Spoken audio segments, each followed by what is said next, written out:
Shalom teman-teman. Kita mau uji nama Tuhan di tempat ini. Mari kita siapkan hati kita, jiwa kita, agar kita dapat menguji nama Tuhan dengan luar biasa. Amin. Kita mau uji nama Tuhan kita mau katakan, Yesus kau Allah yang sanggup.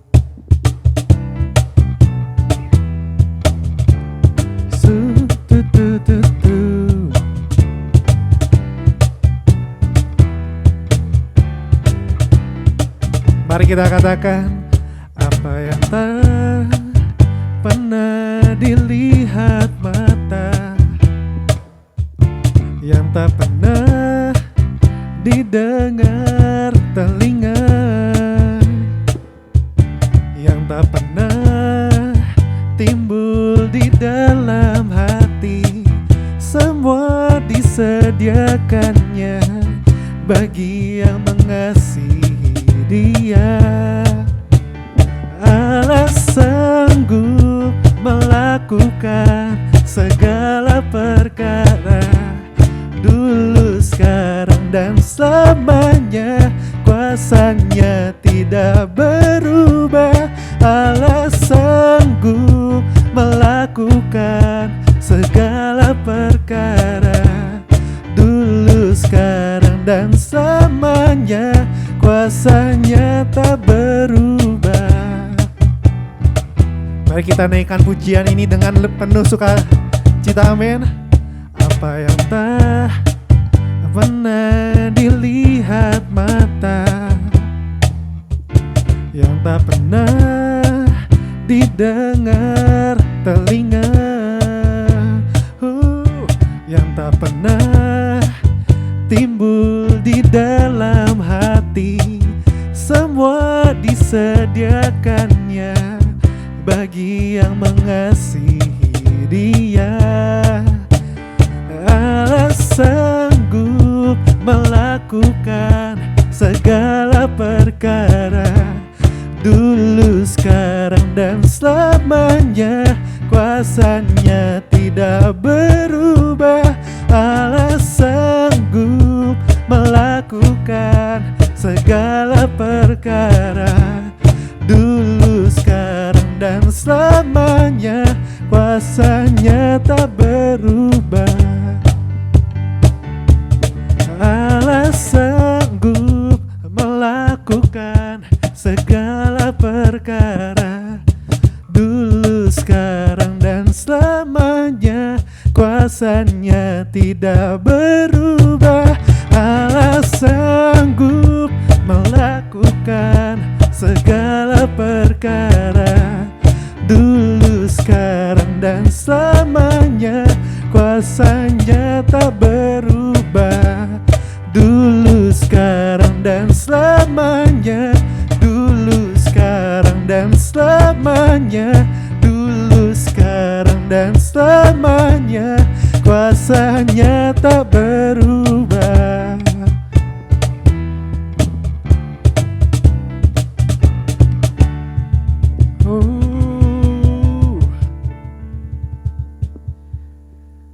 Mari kita siapkan hati kita. Mari kita datang pada Tuhan kita. Kaulah yang selalu merencanakan semuanya dengan baik. Rancanganmu ada yang terbaik, meskipun tak dapat ku mengerti Bapa, tapi kami percaya rancangan-Kau ada yang terbaik.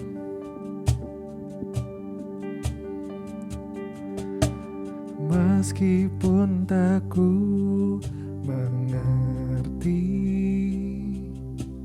apa yang ku alami,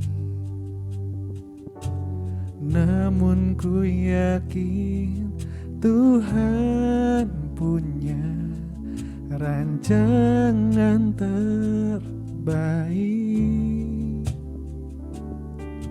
Pertolonganku datang dari-Mu, Yesus yang ku percaya, yang tak mungkin bagiku, semua mungkin bagi-Mu. Hanya Engkaulah jawaban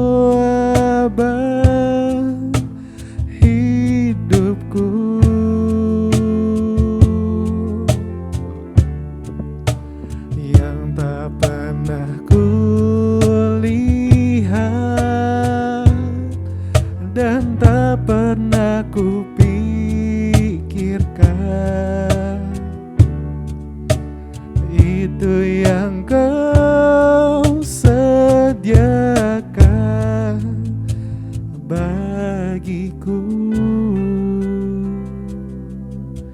Kita mau bawa pujian ini lebih lagi dengan hati yang rindu, katakan.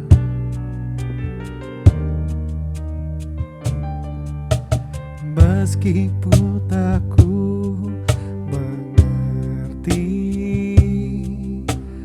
apa yang ku alami, namun ku yakin Tuhan punya rancangan terbaik. Pertolonganku datang darimu, Yesus yang ku percaya. Yang tak mungkin bagiku, semua mungkin bagimu. Hanya Engkaulah jawaban hidupku.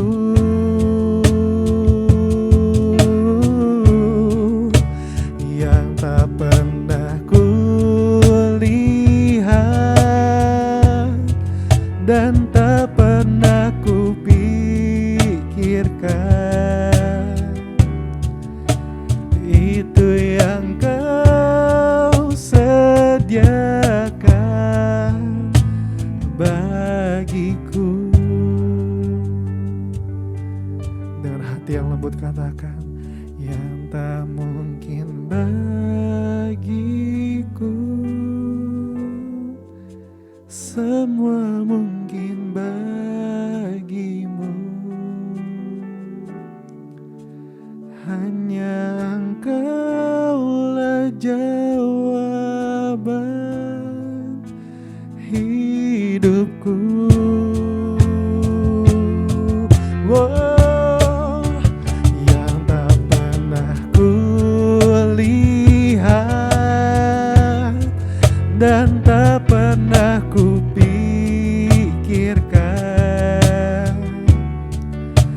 Itu yang Kau sediakan bagiku. Itu yang Kau sediakan. Saya persilakan Citami untuk maju ke depan. Bagiku.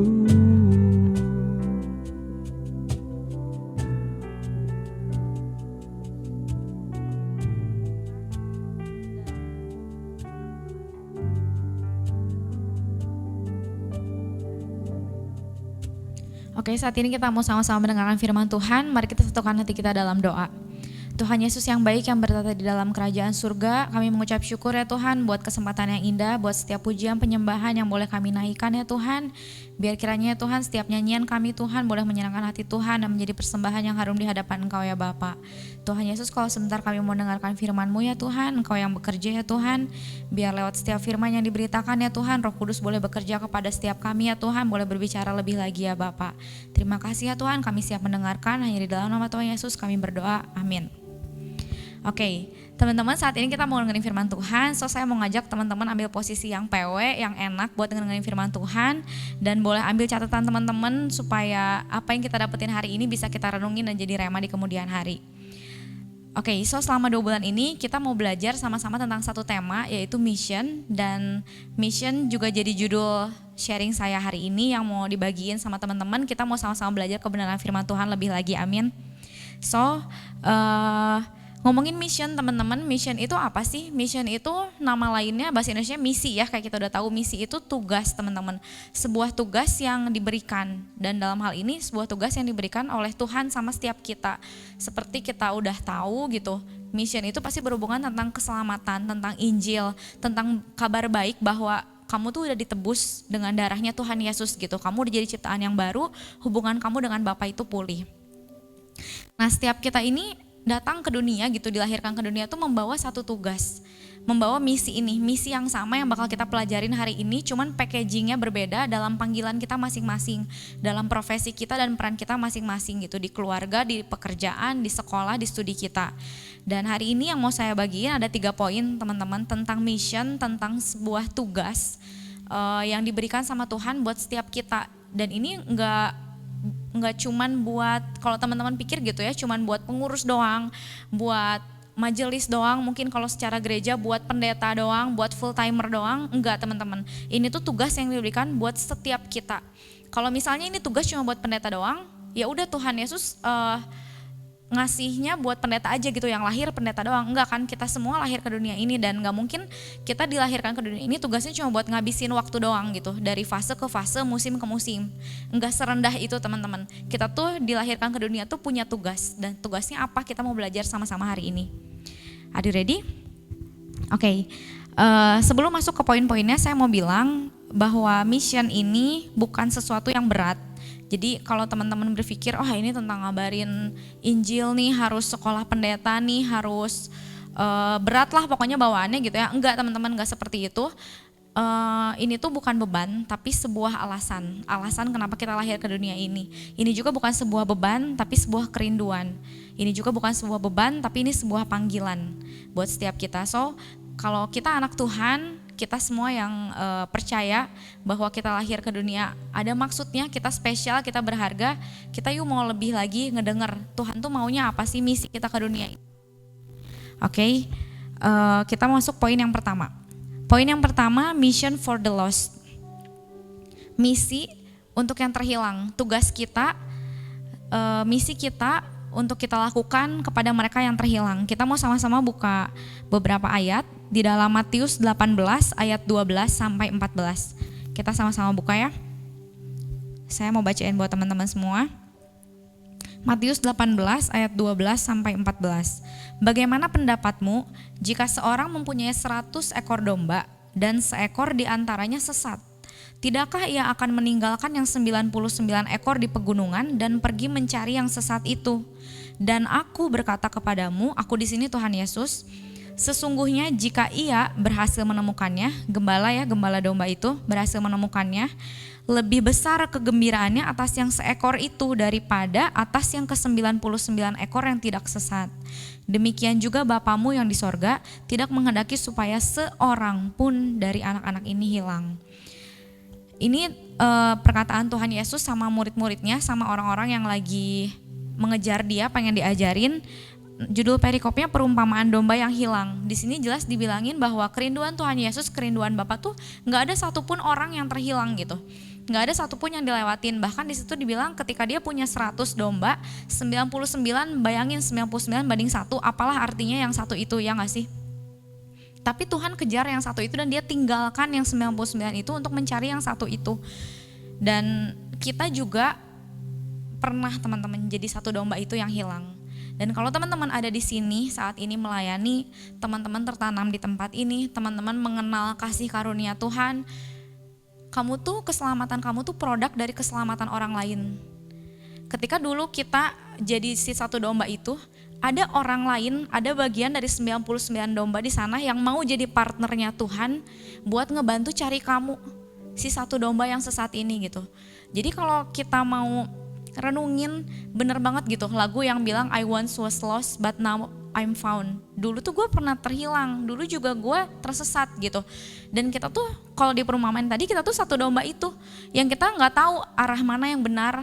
Kita gak bisa ngebedain tangan kanan dan kiri, kita gak bisa ngebedain mana yang benar dan enggak, yang berkenan dan enggak, yang nyenengin hati Tuhan dan enggak. Kita cuma hidup buat kedagingan kita aja, yang mana yang bikin kita happy. Masa muda YOLO, you only live once, udah gitu, semata gitu doang. Tapi ketika kita udah ditemukan oleh orang lain gitu, oleh Tuhan lewat partnernya, lewat saya nggak tahu gitu, cuma teman-teman boleh ingat lagi siapa sih yang ngajak teman-teman akhirnya bisa ditemukan gitu. Akhirnya teman-teman bisa jadi kawanan yang 99 ekor domba itu, siapa gitu. Kamu tuh produk keselamatannya orang lain kan sebenarnya. Orang lain yang sudah selamat dan mereka mau jadi partnernya Tuhan untuk bantu Tuhan Yesus cari kamu nih si satu domba yang terhilang ini. So ini seperti poin yang pertama yang saya bilang, ini mission for the lost. Ini tuh tugas kita untuk mereka yang terhilang. Yuk jangan mau jadi 99 domba yang diam di kandang doang, nungguin Tuhan, udah biarin aja Tuhan yang nyari si satu domba itu. Enggak teman-teman, tugas kita sebagai bagian dari 99 domba itu, yuk ikut Tuhan, gembala kita yang baik, yang gak akan bikin kita kekurangan, yang selalu memenuhi kebutuhan kita. Yuk bantuin Tuhan gitu untuk mencari jiwa, untuk mencari mereka yang terhilang, untuk mencari si satu domba itu. Karena nyatanya sebenarnya gak satu teman-teman. Mungkin kalau dibandingin pun gak 99:1 gitu di dunia ini tuh. Mereka yang terhilang tuh jauh lebih banyak dari itu.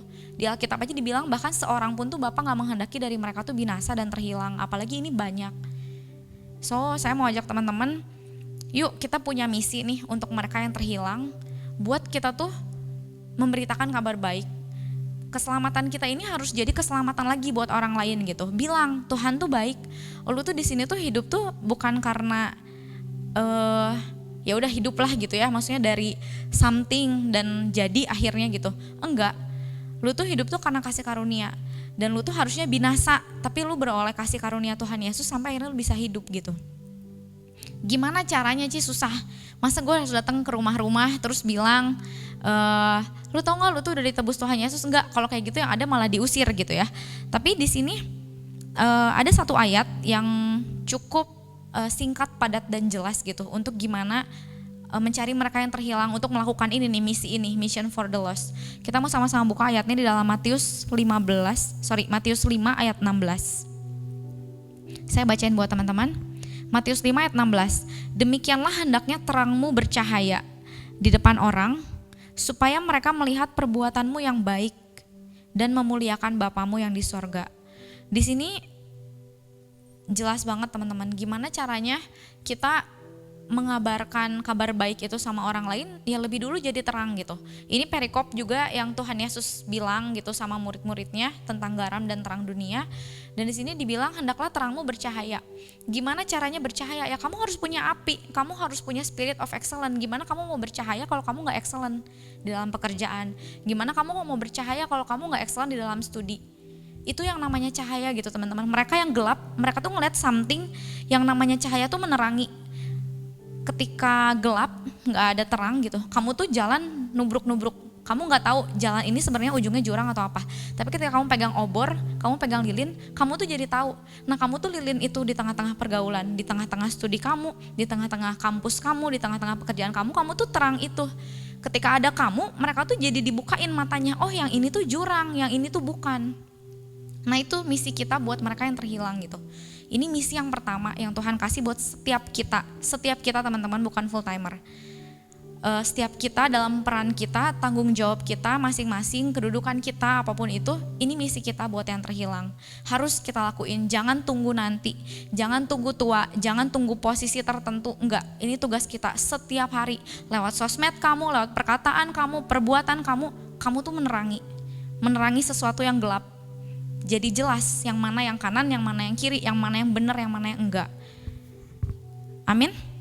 Kita mau belajar jadi domba yang aktif, yang gak cuma diam di kandang nunggu gembalanya nyariin yang hilang, tapi kita mau sama-sama jadi partnernya Tuhan ngelakuin misi ini. Amin. Itu yang pertama. So kita mau masuk poin yang kedua. Poin yang kedua, misi apa yang Tuhan kasih buat kita? Yang kedua itu mission for the believers. Aneh ya sebenarnya. Kok kalau misi buat yang terhilang jelas, ada yang sesuatu yang harus diberitakan. Tapi buat mereka yang percaya, buat orang-orang percaya, ternyata kita juga dikasih misi loh sama Tuhan. Kita mau sama-sama buka ya ayatnya. Di dalam Yohanes 15 ayat yang kedua. Teman-teman boleh buka Alkitabnya yuk. Supaya teman-teman bisa tandain Alkitab teman-teman. Teman-teman boleh bikin notes juga di highlight itu kalau teman-teman pakai aplikasi atau di catatan teman-teman. Yohanes 15 ayat 2. Setiap ranting padaku di sini pada Tuhan, pada Bapa, yang tidak berbuah, dipotongnya, dan setiap ranting yang berbuah dibersihkannya supaya ia lebih banyak berbuah. Di sini ada ranting yang tidak berbuah dan ada ranting yang berbuah. Tapi pada keduanya ini teman-teman tetap dilakukan sesuatu. Mereka yang gak berbuah dipotong. Ya udah binasa gitu ya. Tapi mereka yang berbuah pun Tuhan lakukan sesuatu loh. Tuhan bersihkan, terus disempurnakan. Sehingga dia berbuah lebih banyak. Karena apa yang Tuhan mau? Yang Tuhan mau tuh multiplikasi. Kita pernah belajar satu kebenaran tentang kesetiaan, di mana setia itu kamu nggak bisa tetap, apalagi menurun. Tetap itu nggak setia loh. Yang namanya setia tuh harus bertambah. Jadi kalau kamu ngerasa gue nggak turun nih, gue tetap kok rajin ke gereja, jangan bangga. Kamu tuh nggak setia loh. Kamu tuh nggak berbuah loh. Ketika kamu tetap dan tidak bertambah, itu tuh tidak setia dan Tuhan nggak mau. Kamu bakal dipotong. Kalau kamu sekedar berbuah tapi Tuhan pengen lebih, kamu bakal dibersihkan. Dibersihkan itu apa? Dibersihin terus karakternya. Dikasih terus ketemu sama orang-orang yang bikin pembentukan karakter kamu lebih bersih lagi, lebih baik lagi. So apa maksudnya dengan mission for the believers? Mungkin ini bagian dari kita juga. Kita kepada orang lain dan kita juga sebagai orang percaya ini yang mungkin mendapatkan jadi bagian dari si misi itu gitu, misinya orang lain, mission for the believers ini. Maksudnya apa teman-teman? Gak cukup sampai nerima kabar baik. Dulu kita terhilang, jadi domba yang tersesat itu, kita mendengar kabar baik, kita memutuskan untuk menerima Tuhan, hidup baru, kita memutuskan untuk dibaptis, selesai. Enggak teman-teman. Ketika kamu udah dibaptis pun kamu bisa jadi dipotong sama Tuhan dan binasa. Sedih banget gak sih? Kita jadi istilahnya hampir masuk surga doang. Yang namanya hampir tuh gak pernah kejadian. Dan firman Tuhan ini bilang gitu, gak cukup sampai nerima kabar baik, tapi harus terus berbuah. Contohnya apa? Gak cukup sampai dibaptis, tapi kamu harus tertanam di gereja. Yang namanya tertanam di gereja tuh gak cuman manasin kursi, ngisi absensi, kamu bisa full 52 kali ke youth, 52 kali ke kebaktian, tapi hidup kamu tuh gak jadi dampak. Angka tuh means nothing teman-teman. Itu tuh gak berarti apa-apa. Dan yang namanya tertanam itu bukan punya kartu jemaat, bukan mukanya mampang, enggak. Yang namanya tertanam itu kamu punya circle yang jelas, kamu digembalai di sini. Yang namanya digembalai apa? Kalau di kita, di youth kita, digembalai itu kamu tertanam di second home. Kamu tertanam di sebuah circle, gak bisa kamu cuma datang doang. Ini bukan kata ketua youth atau kata pengurus, ini kata Tuhan. Kita mau ngomongin tentang circle ya. Kita mau buka satu ayat di dalam 1 Tesalonika pasal 5 ayat yang ke-11. Karena itu nasihatilah seorang akan yang lain dan saling membangunlah kamu seperti yang memang kamu lakukan. Ini suratnya Paulus buat jemaat di Tesalonika, di mana dia ngediriin banyak gereja lah di mana-mana, di Efesus, di Filipi. Dia ngediriin banyak banget gereja Paulus ini, dan salah satunya di Tesalonika. Ini surat dia untuk yang di sana, di jemaat Tesalonika. Oke, balik lagi ke yang tadi, komunitas. Apa hubungannya dengan ayat ini? Kita tuh gak bisa teman-teman yang namanya tanpa circle. Gak bisa hidup sendirian, gak bisa hidup cuma berdua sama pacar, gak bisa hidup cuman sama keluarga doang. Se-introvert apapun kamu butuh circle. Kamu butuh berbagi dan dibagikan sesuatu, kamu butuh mengeluarkan sesuatu dan kamu butuh dibagikan juga sesuatu gitu, butuh input. Nah masalahnya kadang circle-nya yang gimana gitu. Kadang kita, saya juga pernah berpikir gitu ya udah nggak usah circle di gereja lah, atau di gereja juga ya udahlah nggak usah second home lah. Kenapa harus kayak gitu gitu? Yang namanya circle itu ngomongin tentang perkumpulan. Teman-teman tahu pencemooh? Pencemooh juga punya perkumpulannya loh. Mereka punya circle. So yang namanya circle belum tentu menjamin, oh ya udah yang penting gue punya lingkaran, gue punya teman-teman. Enggak. Itu tuh banyak banget levelnya. Pencemooh yang tadi saya bilang gitu ya, maksudnya kumpulan orang fasik pun dibilang di firman Tuhan gak pernah mereka berdiri sendiri. Mereka tuh selalu kumpulan orang fasik, kumpulan pencemooh, berkumpul loh. Mereka juga bisa ngomong ini circle loh, ini circle, gue bisa berbagi, gue bisa apa adanya, gue bisa gak munafik. Iya, tapi itu circle yang bener enggak? Kumpulan pencemooh kah? Kumpulan orang fasik kah? Nah Tuhan tuh pengen kita tertanam di circle yang apa? Punya 2 kriteria. Kamu harus digembalai dan menggembalai di circle itu. So gak bisa cuman sekedar punya circle, oke lah naik level. Enggak kok Ci, gue gak, ya maksudnya circle-nya baik-baik aja kok. Mereka juga ngasih saran ke gue. Sarannya juga baik. Ingat, baik belum tentu benar, tapi benar pasti baik. Dan di dalamnya apakah ada penggembalaan? Apakah kamu digembalai? Dan apakah kamu juga belajar menggembalai? Itu tuh udah formasi yang benar-benar Tuhan pengen gitu. Dia membentuk gereja tuh dalam formasi seperti itu. Makanya dia mengibaratkan dia dan tubuhnya tuh sebagai gembala dan domba gitu. Dia dan gerejanya, dia dan tubuhnya. Nah di sini kita punya misi yang kedua. Kita punya misi untuk melakukan misi ini kepada mereka yang terhilang, memberikan kabar baik. Dan yang kedua, kita punya misi kepada sesama orang percaya. Teman-teman kita di gereja, teman-teman kita yang orang percaya lah gitu ya, maksudnya dia udah tahu lah kabar baik. Ya gue tahu lah ada yang namanya Yesus pernah mati buat gue. Tapi ya udah, mereka menjadikan itu hanya pengetahuan, tapi imannya nggak benar-benar bertumbuh. Nah, ciri-ciri ini tuh bertumbuh teman-teman. Believers yang benar, orang percaya yang benar tuh yang bertumbuh. Dan balik lagi, buat bertumbuh kamu pasti butuh yang namanya circle. Pasti butuh, mau pendeta setua apapun tuh mereka pasti punya komunitasnya di mana saling menguatkan, saling membangun seperti yang ayat firman Tuhan tadi bilang. Bukan buat kongko doang dan berbagi masalah ya dapat input, tapi nggak ada penggembalaan di dalamnya. So find that circle gitu. Cari circle itu di mana kamu bisa menggembalai dan digembalai dengan benar. Tuhan yang bilang, bukan manusia yang bilang. Ini misi buat kita. Misi yang ketiga, yang terakhir, last but not least ya, ini benar-benar yang terakhir tapi sering kali lupa. Yang terakhir dan sering kali kita abaikan.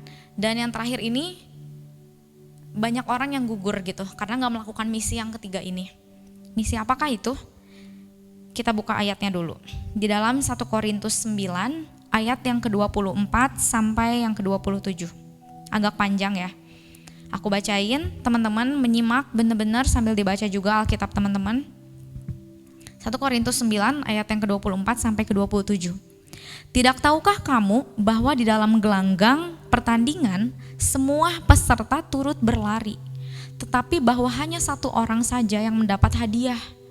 Karena itu larilah begitu rupa sehingga kamu memperolehnya. Tiap-tiap orang yang turut mengambil bagian dalam pertandingan menguasai dirinya dalam segala hal. Mereka berbuat demikian untuk memperoleh suatu mahkota yang fana, tetapi kita untuk memperoleh suatu mahkota yang abadi. Sebab itu aku tidak berlari tanpa tujuan, ini Paulus yang bilang, dan aku bukan petinju yang sembarang saja memukul. Kamu punch tapi kamu gak punya arah, apa aja kamu pukul gitu, dan itu gak tepat. Tetapi aku melatih tubuhku, sama-sama bilang melatih tubuhku, dan menguasainya seluruhnya, supaya sesudah memberitakan Injil kepada orang lain, jangan aku sendiri ditolak. Saya ulang yang terakhir, kalimat yang terakhir. Tetapi aku melatih tubuhku dan menguasai seluruhnya, supaya sesudah memberitakan Injil kepada orang lain, supaya sesudah kamu melakukan misi for the lost dan mission for the believers, jangan aku sendiri ditolak. Ini ngeri banget teman-teman. Kalau dari ketiga misi itu kita melakukan misi yang pertama tadi, kita mengabarkan kabar baik, kita membawa banyak jiwa datang ke youth, datang mengenal Tuhan, datang bertumbuh, dan kita juga melakukan hal yang kedua. Gue gak tertanam doang gue bener-bener datang tiap second home, gue bener-bener tertanam lah, gue kenal, gue bener-bener mendengarkan banyak cerita orang. Gue gak cuma nongki-nongki doang, oke, kamu melaksanakan dua itu, tapi yang terakhir, mission for our own salvation. Poin yang ketiga ini misi buat keselamatan kita sendiri teman-teman. Kadang orang yang udah percaya lupa mengerjakan keselamatannya. Ada firman Tuhan, saya lupa di mana, kalau nggak salah Yakobus, tapi kayaknya lupa, teman-teman boleh cek lagi. Di situ dibilang kerjakan keselamatanmu, bukan dapatkan loh. Kalau dapatkan tuh semua orang dapat, cuma mau nerima atau enggak aja masalahnya. Kalau dapat mah udah dapat gitu. Makanya ayatnya bilang bukan dapatkan keselamatan itu, tapi kerjakan keselamatan itu dengan takut dan gentar. Di Amplify Bible dibilangnya with fear and trembling. Bener-bener dengan takut dan gentar. Kamu tahu yang namanya orang gentar? Gemetar gitu, bener-bener ngerjainnya kan sungguh-sungguh. Gak mau ada cacat celahnya. Nah, kerjakan keselamatan kamu tuh seperti itu. Jadi sebenarnya kita punya misi juga loh untuk tetap mengerjakan keselamatan kita. Nah, ini yang seringkali kita lupa. Ada dua kata teman-teman di ayat yang terakhir yang tadi saya bacain 2 kali. Yang pertama melatih. Yang namanya latihan, exercise itu berulang-ulang, repeat. Kamu diet cuma seminggu, ya udah turun minggu itu doang. Minggu depannya juga yoyo, namanya diet yoyo, naik turun. Berat badannya gitu-gitu doang. Kamu rajin cuma di kelas 10 lah let's say gitu ya, semangat Coca-Cola awal masuk SMA. Ya udah, kamu bagus cuma di materi kelas 10 doang, materi kelas 11 lupa gitu. Dan lain sebagainya. Yang namanya melatih tuh excellent tuh harus berulang-ulang gitu. Harus repeat. Nah, ini ngomongin apa? Yang ngomongin yang tadi gitu. gimana kita bisa mengerjakan keselamatan kita tuh nggak cuma di awal bener dibaptis gitu, katekisasi nggak ada yang bolong, yang lain males-malesan juga kalian enggak gitu. Udah dibaptis juga masih oke, ya nggak cukup teman-teman, kerjain itu sampai kamu dijemput Bapak pulang. Kerjain itu dengan takut dan gentar gitu. Dan yang kedua ada kata-kata menguasai seluruhnya, menguasai. Yang namanya menguasai itu apa? Mengendalikan. Yang namanya mengendalikan itu apa ya? Kamu bisa mengatur, sama kayak suara gitu ya. Kalau out of control tuh udah gitu nabrak nadanya tuh out of control. Tapi kalau yang namanya masih dalam kendali kamu bisa ngatur nadanya mau segimana. Masih dalam amplitudo tuh istilahnya kamu nggak melenceng gitu dari nada yang seharusnya pitchnya masih di situ bener. Nah itu yang namanya in control gitu. Begitupun dengan tubuh kita kontrol supaya nggak tunduk sama daging. Kita kontrol supaya terus mengerjakan keselamatan, tetap saat teduh, tetap bertumbuh. Kalau mau tumbuh kan kita harus doa tiap hari dan baca kitab suci tiap hari ya, ada lagunya di sekolah minggu gitu. Ini tuh kebenaran teman-teman. Kamu nggak bisa cuma nerima Tuhan sampai dibaptis, kamu bakal dipotong. Kamu bakal dipotong dan kamu someday gitu amit-amitnya ketika kamu berteriak-teriak, Tuhan gue kan udah dibaptis, Tuhan gue udah melayani, Tuhan gue udah datang ke gereja, Tuhan cuma bilang siapa, gue gak kenal, lu siapa? Dan itu tuh menyedihkan banget. So pastiin kita kerjain keselamatan kita, jangan sibuk sama yang di luar tapi lupa yang di dalam. Dan jangan egois juga, terlalu sibuk sama diri sendiri tapi kamu gak keluar. Karena Tuhan juga pengen kita jadi terang gitu. Contohnya banyak teman-teman, melayani excellent tapi nggak saat teduh gitu. Terus tertanam attentionnya ada gitu, maksudnya attendance-nya ya, kehadirannya ada di gereja, di second home bahkan, tapi sebenarnya kamu nggak growing, iman kamu nggak growing.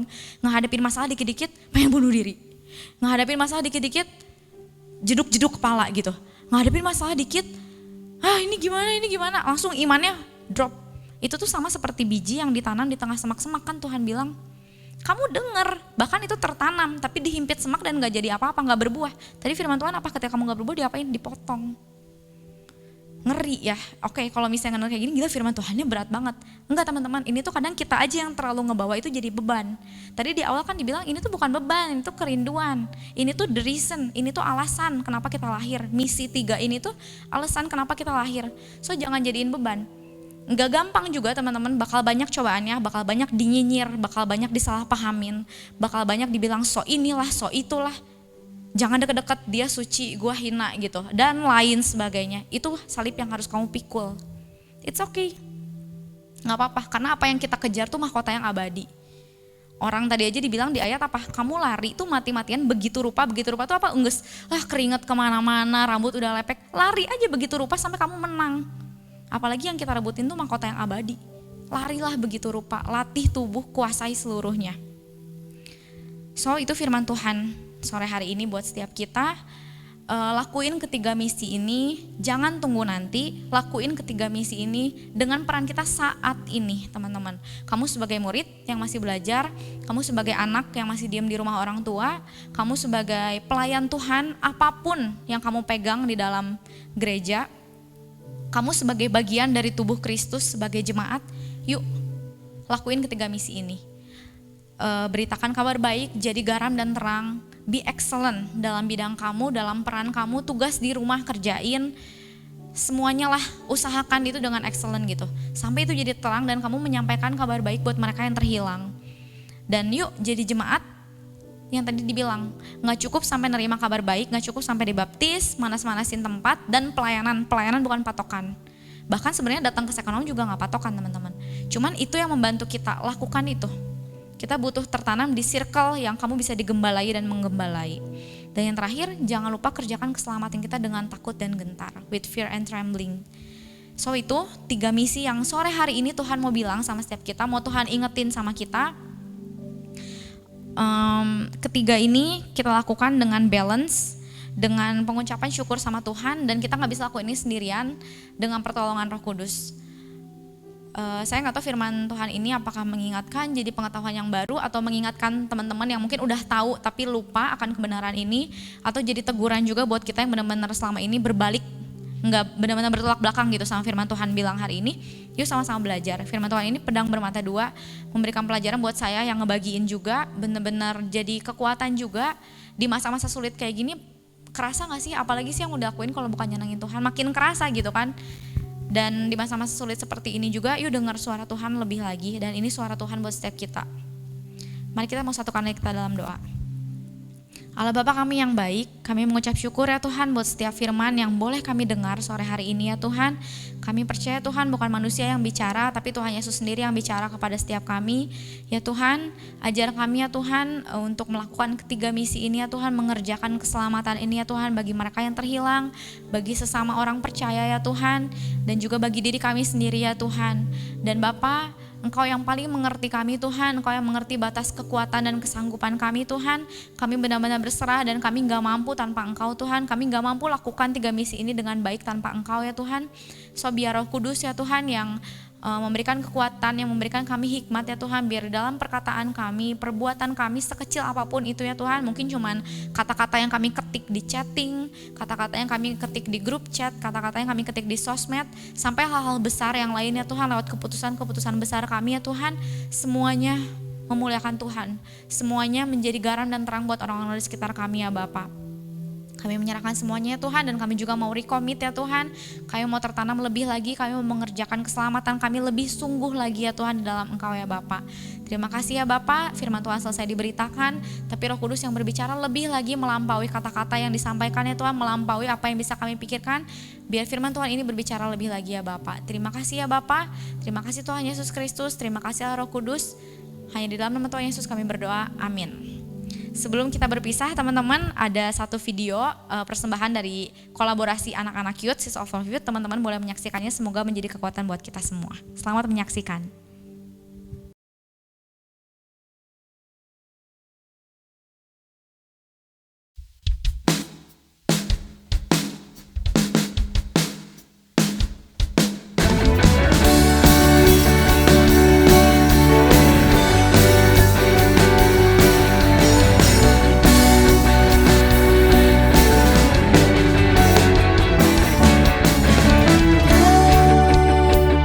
Semua kekuatan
Kau sudah kuatku, kemenanganku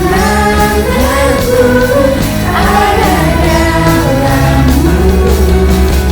Yesus, Kau sumber hidupku, hidupku berada di tangan-Mu. Hidupku berada di tangan-Mu. Hidupku berada di tangan-Mu.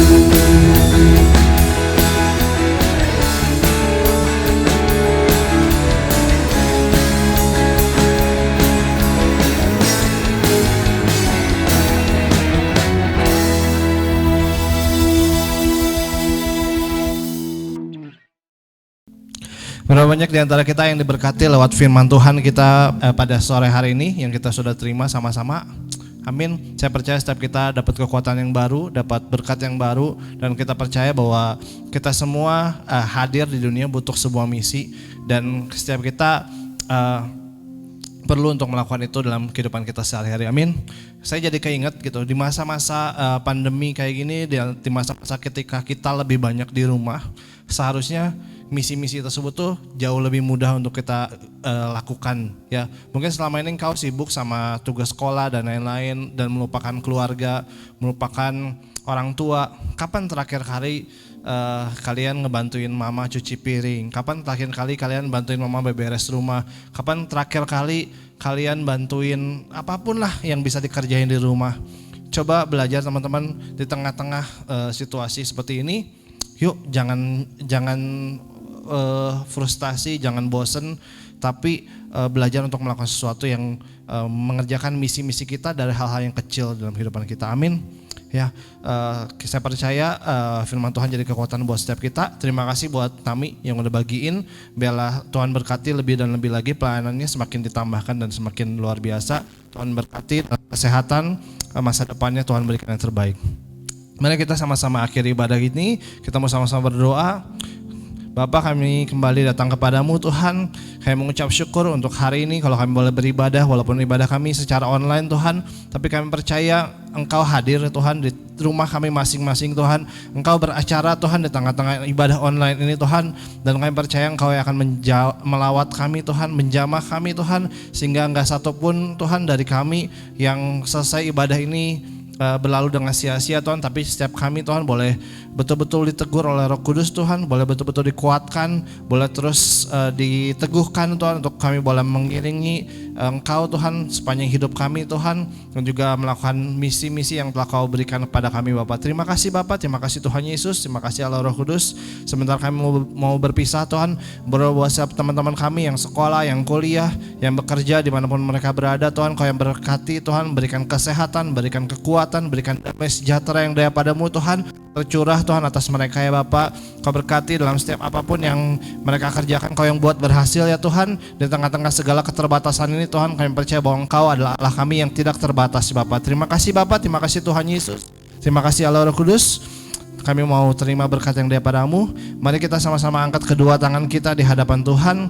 Kita mau menerima berkat yang daripada Allah Bapa di surga, cinta kasih daripada Tuhan Yesus Kristus, dan juga persekutuan di dalam Roh Kudus menyertai kita semua mulai sekarang sampai Maranatha Tuhan Yesus datang kali yang kedua. Mari semua yang percaya sama-sama kita mau katakan amin.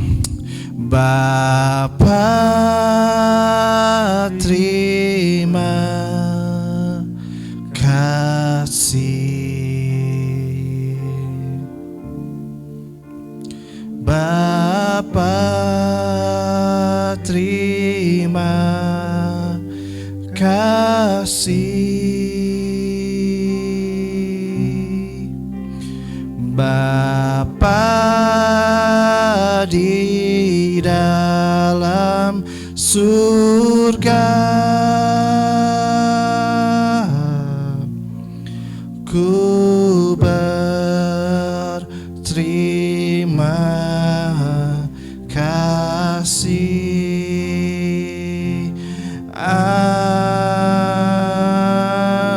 Amin. Selamat hari Sabtu teman-teman, Tuhan Yesus memberkati. Terima kasih Anda telah bergabung dalam ibadah online Gereja Rehoboth Jemaat Benih Kasih. Sesuai dengan arahan dari pemerintah selama masa social distancing, maka semua kegiatan workshop, kelas pengajaran, dan juga ibadah KKP, KKW akan ditiadakan terlebih dahulu. Bapak, Ibu, dan saudara sekalian dapat memberikan persembahan atau perpuluhan saudara melalui transfer bank pada nomor rekening berikut ini. Sekian ibadah online kita untuk minggu ini. Selamat berakhir pekan, tetap jaga kesehatan, dan Tuhan Yesus memberkati.